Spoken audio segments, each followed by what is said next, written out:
भाई जिन लोगों को आप हाशिए पे धकेल रहे हैं, उनको डेमोक्रेटिक सिस्टम में लाओ, उनका दखल, उनका विरोध, वो उसका हिस्सा बने। जब आप पूरी ताकत का पूरा एस्टेब्लिशमेंट कुछ लोगों के हित के लिए काम करना शुरू कर दे, तो ज़्यादातर लोग वो बाहर ना कर दिए जाएँ, बेदखल ना कर दिए जाएँ, बल्कि उन्हें जोड़ के उसको उन्हें तैयार किया जाए कि वो दबाव बनाएँ एस्टेब्लिशमेंट में कि भई जन विरोधी नीतियाँ क्यों बना रहे हो? और ये काम विपक्ष ही कर सकता है एक डेमोक्रेसी में। तो ये कांग्रेस की तरफ से जो शुरुआत हुई है, सबसे पहले तो यही अच्छा संकेत है कि भई जो उनका इतना पैन इंडिया प्रेज़ेंस थी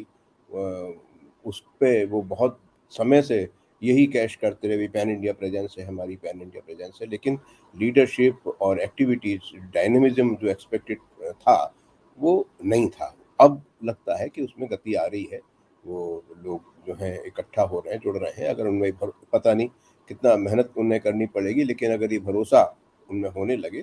कि भई ये एक बड़ा आंदोलन खड़ा हो सकता है जो भी जन विरोधी नीतियाँ हैं सरकार की उसके खिलाफ, तो ये अच्छी शुरुआत है। एक बात तो ये, दूसरी चीज़ ये है कि जो कांग्रेस के कुछ लोग यहाँ-वहाँ आ जा रहे हैं, ये कोई मुझे गंभीर बात नहीं लगती। जब भी आप ये सिस्टम फ्लक्स में होता है ना, तो कुछ लोग जाते हैं, कुछ आते हैं, कुछ ज़्यादा अहम लोग जुड़ जाते हैं और सबसे अहम डेमोक्रेसी में तो लोग होते हैं, जनता होती है। अगर उनका विश्वास मिलता है, जनता का विश्वास मिलता है विपक्ष को, तो ज़ाहिर है कि वो एक बड़ी चुनौती रख सकते हैं, क्योंकि ये संकेत तो अब मिल ही रहे हैं पूरे देश में कि लोग इतने त्रस्त हो गए हैं और वो लोग सबसे ज़्यादा शिकायतें कर रहे हैं, राहुल जी और सुजाता जी, जो फ़ायदा उठाते रहे माने राष्ट्रवाद या अंतर्राष्ट्रवाद या धर्म के कारण इमोशनली चार्ज होके जब आ रहे थे ना, इतने वर्षों में जब उन्होंने देखा कि उनके बच्चे, वो खुद, उनकी आमदनी, उनका जीवन स्तर, उनकी इफ़ेक्टिव पार्टिसिपेशन उत्तराखंड में आप हैं, उत्तराखंड में आप एक वो किसी नेता ने अपने परिवार के ही बहुत सारे लोगों को सरकारी नौकरी दे दी। तो ये एक तरीके से डेमोक्रेसी का अपमान है और युवाओं की जो मेधा है, उनके आईक्यू है, उनके युवा शक्ति तो बेसिकली उनके शौर्य से ही जानी जाती है ना, उसका अपमान है कि आप का जो डेमोग्राफिक डिविडेंड था, उसके साथ कितना भेदभाव कर रहे हैं कि एक नेता अपने परिवार के 8-10-12 लोगों को नौकरी दे देगा, बिना किसी इम्तिहान के, बिना किसी प्रोसेस के, बिना किसी सरकारी तरीके को फ़ॉलो किए हुए।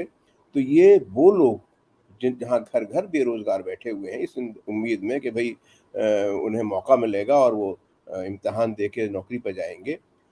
जिन राज्यों ने ये नौटंकी की भी नौकरी वगैरह करने की, उसको उन्होंने 10 दिन 15 दिन बाद कह दिया पेपर लीक हो गया, ये हो गया, वो हो गया। 1 साल में जिन्होंने पास कर लिया उनका 5-5 साल तक इंटरव्यू ही नहीं लिया। तो ये जानबूझ के युवाओं को धकेला जाना, अवसरों से वंचित करना, अब उनकी समझ में आने लगा है। उन लोगों की भी जो शुरू में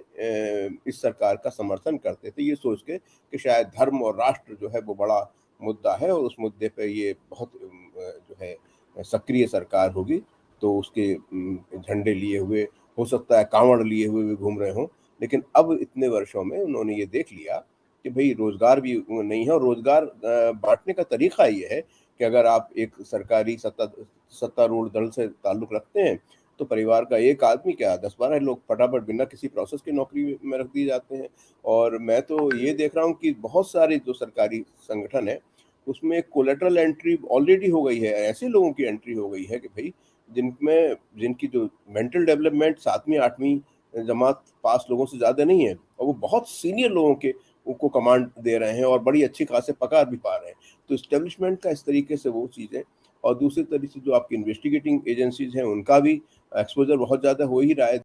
और आप हमसे जुड़े रहने के लिए सब्सक्राइब करें YouTube पर, फॉलो करें Twitter पर और लाइक करें Facebook पर। और ज्यादा जानकारी के लिए आपको टाइप करना होगा सिर्फ न्यूज़ नशा।